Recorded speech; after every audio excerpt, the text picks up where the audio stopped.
Тақуа жұбайдың өнегесі. Саудияда бір адам өлер алдында үлкен ұлына: балам, менің сендерге айта алмаған бір сырым бар еді. Кезінде бір филиппиндік әйелмен үйленген едім. Оның ақысын бере алмадым. Егер мен дүниеден озсам, мирастан оның да үлесін беріңдер деп өсиет етіп, сол әйелдің мекен жайын беріп кетеді. Содан кейін әкесі қайтыс болады. Барлық жаназа рәсімдері біткен соң, бала-шағасы мирасты бөлісу үшін шариғат мекемесіне барады. Мирас бөлініп жатқанда үлкен ұлы қазыға: құрметті қазы мырза, әкем дүниеден озарда өзінің филиппиндік жұбайы бар екенін айтты. Сол өгей шешеміздің де мирастан үлесін берсеңіз дұрыс болар еді дейді. Сонда қазы: ондай болса сол әйел алдыма келу керек деп үкім шығарады. Содан кейін үлкен ұл өгей шешесін іздеп жолға шығады. Оның үйіне келсе, үйі өте қарапайым екен. Есікті қақса, ар жағынан орамал таққан әйел шығады. Үлкен ұл мәселенің мән-жайын айтқанда, әйел: иә, әкелерің қайтыс болғаны жайлы естідім. Алла алдынан жарылқасын деп көңіл білдіреді.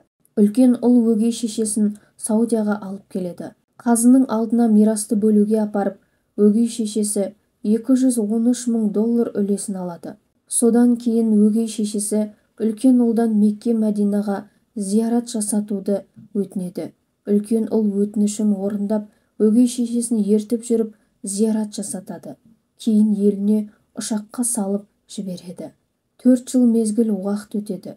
Бір күні үлкен ұл осы әкеміздің филиппиндік жұбайы қалай екен деп хәлін білу үшін жолға шығады. Барса, өгей шешесі сол қалпы еш өзгеріссіз бұрынғы үйінде тұрып жатқанын көреді. Одан: апа, сізге берген ақшаны не істедіңіз? Мына үйіңізді жаңартпадыңыз ба деп сұрайды. Өгей шешесі үлкен ұлға: жүр балам, көшеге жүріп келейік дейді. Екеуі көшеге шығып, үйлерінен ұзақ емес жерде жаңадан салынған зәулім әдемі мешітті көреді. Ішінде қари балалар әдемі дауыспен үздіксіз Құран оқып жатқанына куә болады. Сонда өгей шешесі: балам, енді мына мешіттің маңдайында не деп жазылып тұр? Оқышы дейді.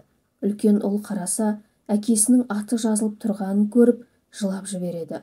Сонда өгей шешесі: күйеуім дүниеден озса да артынан сауап барып тұрсын деп жария садақа жасап, алған қаржыны осы мешіт салуға жұмсадым дейді. Үлкен ұл еліне қайтып, бауырларын туыстарын жиып, осы жағдайдың бәрін айтып береді.